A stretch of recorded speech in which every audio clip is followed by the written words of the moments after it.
히브리서 설교자는 이제 10장에서 히브리서의 독자들에게 이렇게 권면하고 있습니다. 너희들이 많은 고난 중에 있는 것을 안다. 그러나 절대로 고난 때문에, 핍박 때문에, 어려움 때문에 뒤로 물러나지 마라. 믿음으로 전진하여 살라. 이렇게 권면을 한 바 있습니다. 그리고 11장에서는 실제로 그렇게 살아간 믿음의 영웅들의 삶을 소개한 바 있습니다. 그리고 지난주에 살펴본 바와 같이 히브리서 12장 1절, 2절, 3절에서는 예수 그리스도를 그 어떤 믿음의 영웅들보다 더욱 최고의 믿음의 모범으로 제시한 바 있습니다. 예수님을 바라보고 우리 믿음의 주님이요 온전케 하시는 예수님을 바라보고 믿음의 경주를 끝까지 잘 달려나가라. 그분은 자기가 창조하신 자들에게 거역함을 당할 정도로 수치를 참으셨다. 이렇게 말씀하면서 우리가 얼마나 고난 중에 참아야 할지를 교훈한 바 있습니다. 예수 그리스도를 바라보고 또한 그 예수님을 바라보고 믿음의 경주를 잘 달려갔던 수많은 믿음의 영웅들이 우리 앞에 있는데 그들을 보면서 우리들에게도 믿음의 경주를 계속해 나가세요라고 하는 교훈의 말씀인 것입니다. 그렇게 히브리서의 독자들은 12장 3절 말씀처럼 피곤하여 낙심해서는 안 됩니다. 여러분, 피곤한 일이 생기고 낙심하는 일이 생기는데 그리스도인들은 피곤과 낙심의 심연에 빠져 있어서는 안 되는 사람들이다라고 권면하고 있습니다. 그리고 7절 말씀처럼 그런 일이 있을 때 어떻게 해야 하느냐? 7절에 보니까 어떻게 해요? 너희가 참아야 한다. 참고 있다. 인내해야 한다. 그리고 12절 말씀처럼 피곤한 손과 연약한 무릎을 일으켜 세워서 쓰러져 있지 말고 일어나서 전진해라. 이렇게 계속 권면하고 있습니다. 왜냐하면 4절 말씀처럼 그들이 지금 현재 죄와 고난을 견디고 있기 때문입니다. 내적으로는 개인적으로는 죄라고 하는 그 실체 앞에 직면해 있고 외적으로는 사회에서 가정에서 국가에서 오는 핍박과 환난과 사회적인 냉대와 차별 등에 직면하고 있었기 때문입니다. 히브리서의 독자들은 죄의 유혹과 사회적 압제와 핍박이라는 고난을 당하고 있었습니다. 지금 우리가 살아가고 있는 이 시대보다 훨씬 더 강한 환난과 핍박이었습니다. 그렇기 때문에 그들은 이 박해를 피해서 믿음을 배신할, 믿음을 저버릴 유혹과 위기에 처해 있었던 것입니다. 여러분, 평상시에는 우리의 믿음이 잘 드러나지 않습니다. 그러나 어려움이 오고 환난이 오고 사건과 사고가 생기고 질병이 생기고 예기치 못한 일들이 벌어지면 그때 우리는 유혹을 받고 믿음을 저버리기 쉽고 주님을 배신하기 쉬운 상태에 떨어지게 됩니다. 그렇게 되면 뭐 그렇게 어렵게 신앙생활을 해? 좀 더 쉽게 믿고 좀 더 쉽게 신앙생활할 수도 있는데 굳이 뭐 이렇게 어렵고 힘든 길을 걸어가라고 본인도 생각하고 다른 사람들도 그렇게 말을 하면서 유혹을 받는 경우가 있습니다. 좋은 게 좋은 거니까 그냥 적당히 타협할 수도 있습니다. 하지만 히브리서의 설교자는 이렇게 말하죠. 그들에게 너희들이 4절에서 죄와 싸우고 있는데 아직 피 흘리기까지는 대항하지 아니했다. 무슨 말일까요? 피를 흘린다는 말은 죽는다는 겁니다. 순교한다는 거예요. 믿음 생활을 하다가 박해를 받아서 죽는 일까지 벌어지지는 아직 않았다. 그런 일까지는 벌어지지 않았다. 그들이 아직 순교에 이를 정도의 심각한 상황은 아니라는 것을 분명히 했습니다. 그리고 나서 이제 설교자는 12장 4절부터 주님의 징계하심에 관하여 교훈하기 시작합니다. 지금 히브리서의 독자들이 받는 죄의 유혹과 박해와 핍박은 무슨 말이냐? 주님이 지금 징계하고 있다는 것의 증거라는 겁니다. 주님의 징계하심의 일환이 무엇이냐? 지금 받고 있는 박해와 핍박이라는 겁니다. 오늘은 그래서 하나님의 자녀와 징계에 관해 흔히 오해하고 있는 이 징계에 관한 이 주제를 본문을 중심으로 세 가지를 살펴보려고 합니다. 첫 번째로 하나님의 징계란 죄에 대한 특정한 죄에 대한 형벌과 심판이 아니라 하나님의 자녀를 위한 하나님의 훈련입니다. 무슨 말입니까, 여러분? 하나님의 자녀답게 훈련시키는 것이 징계의 목적이라는 겁니다. 4절과 5절 말씀 우리 같이 읽어볼까요? 4절 5절 너희가 시작. 너희가 죄와 싸우되 아직 피 흘리기까지는 대항하지 아니하고 또 아들들에게 권하는 것 같이 너희에게 권면하신 말씀도 잊었도다 일렀으되 내 아들아 주의 징계하심을 경히 여기지 말며 그에게 꾸지람을 받을 때에 낙심하지 말라. 내 아들아 주의 징계하심을 경히 여기지 말며 그에게 꾸지람을 받을 때 낙심하지 말라. 이렇게 말씀하고 있습니다. 여러분이 주의 깊은 독자라면 이미 설교 제목에서 이 징계의 성격을 어느 정도 파악했을 겁니다. 여러분, 설교 제목이 뭐예요? 하나님의 자녀와 징계. 그 무슨 말입니까? 하나님의 자녀가 받는 징계라는 것이죠. 하나님 아버지께서 징계하신다는 말입니다. 즉, 우리가 받는 징계는 하나님의 자녀로서 받는 징계라는 말이에요. 즉, 아버지가 아들을 향하신 징계입니다. 우선 우리는 결론적으로 말씀드리면 이 징계를 형벌적 징계, 심판적인 징계가 아닌 하나님 아버지의 사랑이 가득 담긴 부성적 징계라는 사실을 분명히 할 필요가 있습니다. 히브리서 10장 11장에서 계속해서 하나님의 백성들 앞에 놓인 고난과 환난과 배척과 소외와 어려움들을 하나님의 징벌이나 심판으로 보아서는 안 되는 이유가 여기에 있습니다. 설교자는 잠언 3장 11절 12절을 인용하면서 주의 징계하심을 경히 여기지 말라. 주님이 징계하실 때 그것을 하찮게 여기지 말라. 그리고 꾸지람을 받을 때 낙심할 수 있는데 결코 낙심해서는 안 된다. 이렇게 권면합니다. 이유는 6절에 보니까 주께서 누구를 징계하신다고요? 사랑하시는 자들을 징계하시고 그 다음 그의 아들들마다 뭐 하신다고요? 채찍질하시기 때문이다 라고 말하고 있습니다. 이로 볼 때 하나님은 당신의 자녀들을 징계하심으로 형벌하시지 않는다는 것은 분명합니다. 징계는 어떤 특정한 죄에 대한 형벌이나 심판이 목적이 결코 아니에요. 그것은 하나의 과정입니다. 하나의 방편이에요. 징계는 훈련이 목적입니다. 하나님 자녀답게 만들어가는 훈련 말이죠. 그게 징계예요. 그래서 징계를 영어로 하면 discipline이라고 합니다.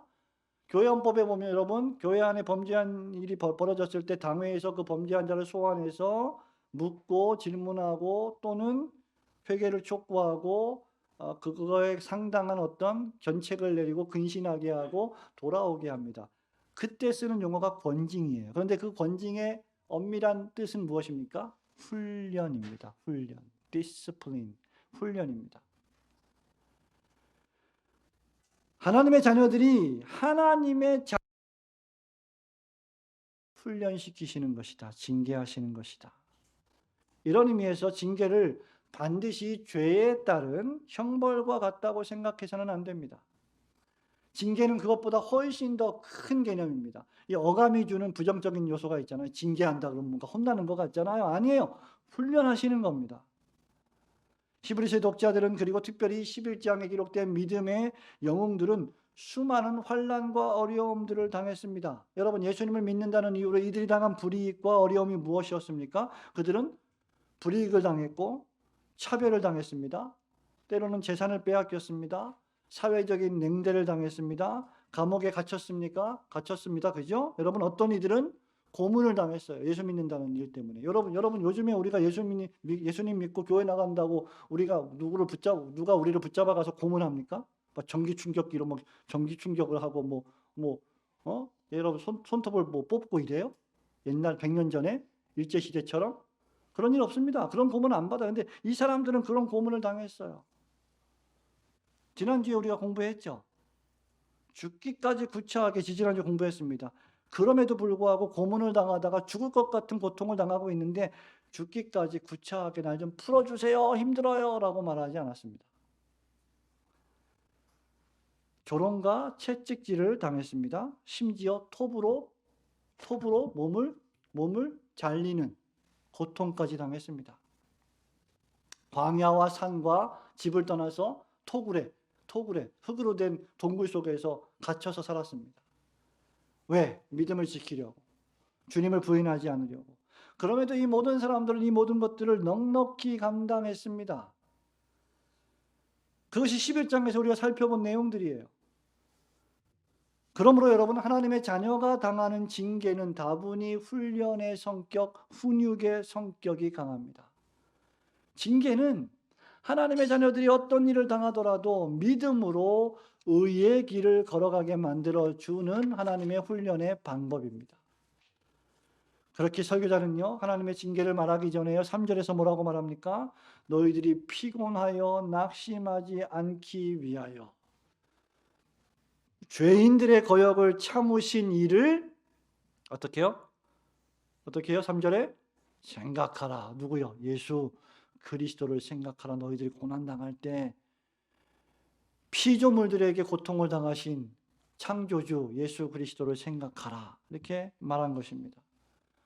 그들이 고난 가운데 있는 것은 그들이 참으로 하나님의 훈련을 받는 하나님의 자녀라는 증거 가운데 하나입니다. 그래서 여러분, 디모데전서에 보면, 디모데후서에 보면 3장 11절의 말씀에 보면 여러분, 무릇 그리스도 예수 안에 있는 자는, 또 경건하게 살려고 하는 자는 바울이 디모데에 뭐라고 말합니까?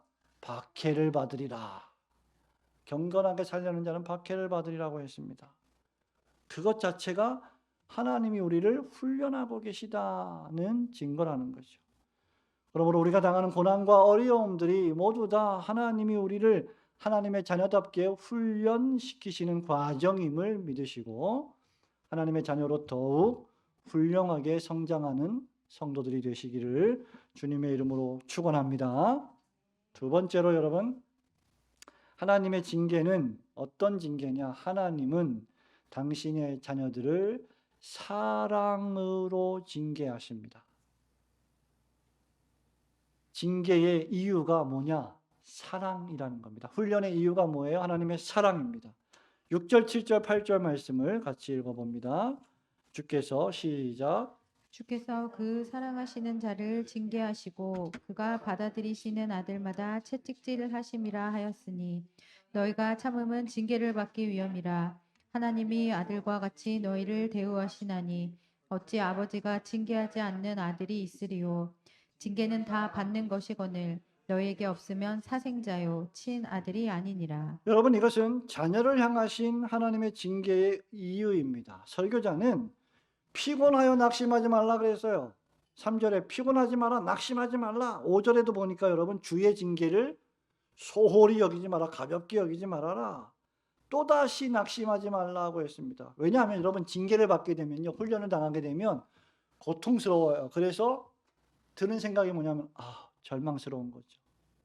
포기하고 싶고 마음이 다운되고 우울해지고 놓고 싶고 그런 일들이 벌어집니다. 그런데 그렇게 하지 말라는 거예요, 설교자는. 만일 여러분 징계가 여러분을 향한 하나님의 심판이시며 형벌이시라면 신자들은 당연히 낙심하고 하나님의 형벌을 두려워하고 믿음의 길을 떠날지도 모릅니다. 그러나 그렇게 해서는 안 되는 이유는 하나님께서 여러분들을 훈련시키시고 징계하신 여러분을 자녀로 대우하시고 아들로 여기시고 그 아들을 하나님의 아들들답게 훈련하시기 때문입니다. 사랑으로 말이죠. 여러분, 운동을 한번 생각해 보세요. 유명한 운동선수들, 그 운동선수들이 그냥 그렇게 유명한 선수가 되었을까요? 다 코치가 있어요. 감독들이 있습니다. 그럼 코치나 감독들은 운동선수가 최고의 선수가 되게 하기 위해서 어떻게 할까요? 혹독한 프로그램을 가지고 훈련을 시킵니다. 입에서 단내가 날 정도로, 포기하고 싶을 정도로 훈련을 시켜요. 그 이유는 무엇입니까? 그 선수를 아끼고 사랑하기 때문입니다. 그들을 유익하게 하기 위함입니다. 좋은 결과를, 선한 유익한 결과를 만들어내기 위함이에요. 이걸 못 버티면, 통과하지 못하면 좋은 유익한 결과를 만들어낼 수 없죠. 6절에 보십시오. 히브리서 설교자는 주께서 누굴 징계하신다고요? 그 사랑하시는 자를 징계하시고, 두 번째, 그가 받아들이시는, 아들로 양자를 삼으시는 아들들마다 어떻게 하십니까? 채찍질 하십니다. 그럼 여러분, 우리 그리스도인들은 하나님의 채찍질, 하나님의 훈련을 받는 건 어때요? 당연한 일입니다. 근데 우리는 본성적으로 뭘 싫어해요? 훈련받는 거 싫어해요. 본성적으로 어려움을 당하는 거 싫어해요. 그렇게 생각해서는 안 됩니다. 어려움과 훈련은 전부 다 하나님이 우리를 당신의 자녀로 만들어 가시는, 빚어 가시는 수단 가운데 하나입니다. 7절에 보십시오. 하나님이 너희를 아들과 같이 대우하신다라고 반복합니다. 8절에 보십시오. 이런 징계가 없으면 뭐가 아니라고요? 친아들이 아니다. 그죠? 사생자다.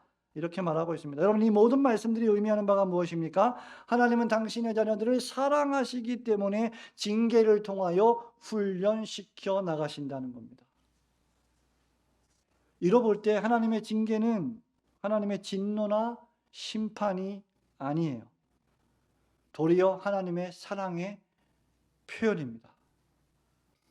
특별히 고대 사회에 속한 가정에서는요, 교육은 자기가 낳은 자녀들에게만 주어지는 특권이었습니다. 즉, 종들에게는 교육의 기회가 없었어요. 사생자 교육의 기회가 없었습니다. 오직 친아들만이 교육을 받을 수 있었습니다. 사생자는 교육의 대상이 되지 못했고요. 그 어떤 재산도 유업도 기업도 물려받지 못합니다. 법적으로. 절대 물려받지 못해요. 그러므로 그들에게는 뭐가 없습니까? 징계가 없어요. 훈련도 없습니다. 그들에게는 심판만 있을 뿐입니다. 그러나 친아들은 징계를 받습니다. 왜? 하나님께 속했기 때문이죠. 하나님은요, 악인들을 그냥 그대로 악을 행하도록 내버려 두십니다. 왜? 마지막 날에 엄청난 최종 형벌적 진노의 심판이 있기 때문이죠. 그러나 우리는 지상에서 하나님의 징계를 받습니다. 왜? 하나님의 소유된 백성이기 때문입니다. 주께서 사랑하시기 때문입니다. 사실 여러분, 우리 자녀들에게 있어서 가장 큰 비참함은 무엇일까요?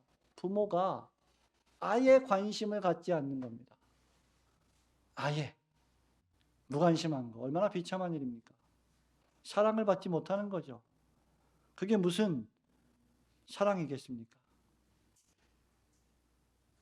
그러므로 하나님께서 우리를 징계하신다, 우리를 훈련시키신다는 것은 우리에게 관심이 있으시다는 것이고, 더 나아가서 우리를 자녀와 같이 사랑하신다는 증거입니다. 여러분, 자녀가 악을 행합니다. 나쁜 짓을 합니다. 그죠? 그런데 부모가 어떻게 해요? 징계를 하지 않습니다. 훈련을 시키지 않습니다. 그거는 아들을 사랑하는 게 아니라 아들을 망치는 거죠. 솔로몬 왕은 잠언 13장 24절에서 이렇게 쓰고 있습니다. 매를 아끼는 자는, 우리 개역 한글 성경에는 초달을 하지 않는 자는 이렇게 되어 있는데, 초달이라는 말 잘 모르잖아요. 우리 어린이들 잘 모르죠? 초달은 매를 때리는 겁니다. 옛날에 훈장 선생님이 나왔네요. 훈장 선생님이 말을 잘 안 듣는, 제대로 공부 안 하는 학생들을 회초리를 때리는 거예요. 종아리를 걷어서. 매를 아끼는 자는 그의 자식을 미워합니다. 자식을 사랑하는 자는 근실히 징계하느니라. 이렇게 말했습니다. 하나님께서 우리를 징계하실 때, 여러분이 징계를 받으실 때, 하나님이 나를 사랑하시는구나, 이걸 깨닫고 하나님의 친아들로 하나님의 사랑하심을 더욱 경험하며 감사하시는 성도들이 되시기를 주님의 이름으로 축원합니다. 마지막 셋째로, 하나님의 징계는 육신의 아버지의 징계보다 훨씬 탁월하고 완전하고 유익한 열매를 맺는 징계입니다. 9절, 10절, 11절 볼까요? 9절, 10절. 또 우리 육신의, 시작. 또 우리 육신의 아버지가 우리를 징계하여도 공경하였거든. 하물며 모든 영의 아버지께 더욱 복종하며 살려 하지 않겠느냐. 그들은 잠시 자기의 뜻대로 우리를 징계하였거니와 오직 하나님은 우리의 유익을 위하여 그의 거룩하심에 참여하게 하시느니라. 무릇 징계가 당시에는 즐거워 보이지 않고 슬퍼 보이나 후에 그로 말미암아 연단받은 자들은 의와 평강의 열매를 맺느니라. 이어서 설교자는 하나님의 징계를 육신의 부모의 징계와 비교, 대조시키고 있습니다. 우리가 육신의 아버지가 우리를 징계해도 그분을 존경하고 공경하는데 영의 아버지이신 하나님의 징계에는 더욱 복종해야 한다. 그렇지 않습니까, 여러분? 우리가 부모님 말 듣잖아요. 우리 어린이 여러분, 주일학교 예배가 아니지만 오늘 어린이 여러분, 여러분이 부모님의 말에 순종하죠? 안 하나 봐. 아빠가 말씀하시면 들어요, 안 들어요? 듣죠. 들어요. 그죠? 그죠? 당연한 겁니다. 그런데 우리의 영의 아버지, 우리 영혼을 창조하신 하나님의 말씀에 순종하지 않는다? 있을 수 없는 일입니다. 너무나 당연한 일이에요. 그런데 여러분, 영의 아버지이신 하나님의 징계에는 우리가 더 복종해야 한다. 이렇게 말하고 있어요. 그리고 그 이유를 10절에서 어떻게 밝히고 있습니까? 그들은 잠시 자기의 뜻대로 우리를 징계하였거니와 오직 하나님은 우리의 유익을 위하여 그의 거룩하심에 참여하게 하시느니라. 그 이유를 밝혔어요. 육신의 부모들은 잠시 징계합니다. 잠시. 여러분 언제 징계해요? 여러분 나이 때, 어렸을 때 징계를 하면 징계를 잘 들어요. 어리니까. 근데 징계를 더 이상 하지 못할 날이 옵니다. 머리가 크고 손발이 크고 고등학생이 되고 대학생이 되면 부모님이 말을 해도 더 이상 듣지를 않아요. 그게 육신의 부모의 징계의 한계입니다. 아이들이 크고 나면 더 이상 엄마 아빠의 말을 잔소리 듣고 유익하게 받아들이질 않습니다. 그러니까 잠시 징계할 수밖에 없는 거예요. 그때 징계를 잘 받아야 되는 거예요. 어렸을 때부터. 네? 여러분 육신의 부모들은 잠시 징계하고 그 다음 어떻게 징계한다 그랬어요? 자기의 뜻대로. 여러분 이것은 그들의 징계가 완전하지 않다는 겁니다. 부모들의 징계는 완전하지 않습니다. 그래도 우리가 공경하고 복종해야 하지만 확실한 건 부모의 징계는 완전하지 않다. 그들의 징계에는 그들이 자식이 잘 되기를 바라고요. 자녀들이 유익하게 되기를 바라면서 혼을 내고 매를 대고 그리고 징계하지만 그들의 징계에는 흠이 있습니다. 때때로 어떤 부모는요, 지나치게 폭력적으로 또는 필요 이상으로 자녀를 징계합니다. 자신의 분노를 자녀들에게 표출합니다. 절대 그리스도인 부모로서 해서는 안 되는 그런 징계, 그런 훈련이죠. 또 어떤 부모는 전혀 그 반대입니다. 자녀가 무슨 짓을 해도 혼도 내지 않고 가만히 둡니다. 만약에 그렇게 되면 어떻게 될까? 자녀들은 무서운 걸 모르고 더 크고 더 나쁜 짓을 할 거예요. 근데 그러한 나쁜 짓을 할 때 부모가 지나치게 폭력적으로 자녀들을 혼내고 매를 댄다면 그러한 자녀들은 도리어 반감이 생기고 부모에게 대항하고 사회에서 문제를 일으킬 가능성이 대단히 큽니다. 그래서 부모들의 징계는 균형을 잡아야 돼요. 공의와 사랑, 사랑과 공의 이 두 가지가 같이 있어야 됩니다. 쉽지 않죠? 그래서 여러분 자녀를 교육하고 양육하는 게 얼마나 어려운 일입니까? 가장 최고의 목적으로 우리가 최고의 마음, 선한 마음으로 징계하고 가르친다고 해도 육신의 부모의 징계는 완전하지 않습니다. 육신의 부모의 징계는 불완전하기 때문에 잘못 훈육할 수도 있고요. 뿐만 아니라 아까도 말했지만 육신의 부모의 징계는 자녀들이 커감에 따라서 제한을 받습니다. 이제 오히려 부모들이 징계를 받아요. 커가죠. 아이들이 커서 아이들이 한마디씩 합니다. 그럼 부모가 막 훈련을 받는 거죠. 자녀들한테. 이상한 사회가 돼버렸어요. 우리 사회가. 성인이 되면 더 이상 징계할 수도 없고 징계를 받지도 못합니다. 그러나 여러분 하나님의 징계는 완전합니다. 그래서 부모들도 자녀들도 하나님의 징계를 전부 다 받아야 하는 겁니다. 훈련을. 하나님은 우리의 유익을 위하여 징계하시고 훈련하십니다.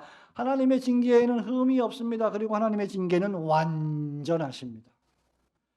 10절에 보니까 하나님의 징계는 우리를 당신의 거룩으로 이끄시는 징계입니다. 왜 훈련하십니까? 당신의 거룩을 닮아가게 하시기 위해서. 그래서 하나님의 징계는 당시에는 슬퍼 보이고 힘든 일이지만 결국에는 평화로운 의의 열매를 맺는다 했습니다. 하나님의 훈련과 징계를 통과하는 자녀들은 기쁘고 만족스러운 평강의 상태에 진입하게 됩니다. 이것은 구원받은 성도의 내적인 평강의 상태이기도 하면서 동시에 종말론적으로 예수 그리스도께서 재림하실 때 성취될 하나님의 나라에서 누리게 될 평강의 상태를 의미합니다. 그렇기에 여러분, 모세는 11장 24절, 25절, 26절에서 고난당하는 것을 하나님의 훈련의 과정으로 인식했고 상 주시는 하나님을 바라보면서 그 고난을 넉넉히 감당했고 그 믿음의 징계를 통과했습니다. 볼까요, 여러분? 11장 24절, 25절, 26절 우리 함께 읽어볼까요? 믿음으로 모세는 시작. 믿음으로 모세는 장성하여 바로의 공주의 아들이라 칭함받기를 거절하고 도리어 하나님의 백성과 함께 고난받기를 잠시 죄악의 낙을 누리는 것보다 더 좋아하고 그리스도를 위하여 받는 수모를 애굽의 모든 보화보다 더 큰 재물로 여겼으니 이는 상 주심을 바라봄이라. 바라봄이라. 아멘. 그러므로 여러분, 우리 하나님 아버지의 징계는 완전하고 유익한 것임을 깨달으시고 믿음의 영웅들처럼 어려움과 고난을 만날 때 하나님이 나의 유익을 위하여 지금 징계하시는구나, 훈련시키시는구나 라고 생각하면서 믿음을 발휘하여 계속 전진하시는 성도들이 되시기를 주님의 이름으로 축원합니다. 말씀을 맺습니다. 성도 여러분, 하나님의 징계는요, 우리에게 유익하고 평화로운 의의 열매를 맺게 한다고 했습니다. 여러분, 교회 생활을 하다 보면요, 여러분만 신앙생활 잘한다고 해서 평탄한 게 아니에요. 주변에서 여러분이 힘들게 할 수 있습니다. 주의 일을 잘 열심히 하는 사람들이 여러 가지 이유로 상처를 받고 어려움을 당할 수 있어요. 근데 여러분, 그런 일들조차 하나님이 나의 유익을 위하여 훈련하시는구나라고 생각한다면 큰 유익이 될 수 있습니다. 그러므로 징계받을 때 우리가 취해야 할 자세를 지금 설교자는 10절, 11절, 12절, 13절에서 말하고 있는데 어떻게 하라고 했습니까? 12절에 피곤한 손과 연약한 무릎을 일으켜 세워라.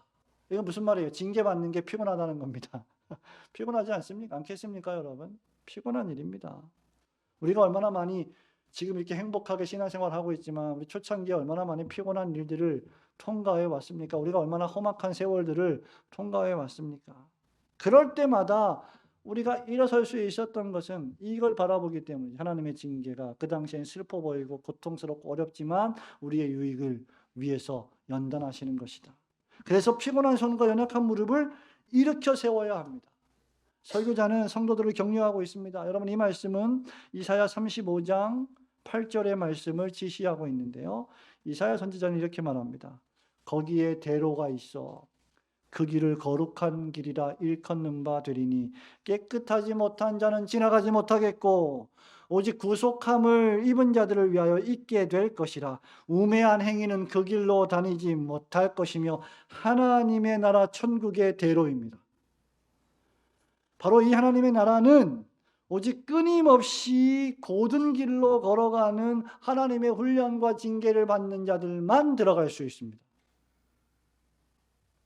하나님의 훈련과 징계를 통과한 자들만 걸어가는 길입니다. 어그러지고 패역한 자들은 이 길로 다니지 못할 것입니다. 복음에 순종하지 않고 복종하지 않고 자기 배만을 위하여 자기를만을 위하여 살아간 자들은 결코 이 길로 걸어가지 못합니다. 고난 가운데 있는 성도들은 따라서 끊임없이 고든 길로 다니며 저는 다리로 어그러지지 않고 끊임없이 말씀으로 고침을 받으며 하나님의 자녀답게 성장해 가야 합니다.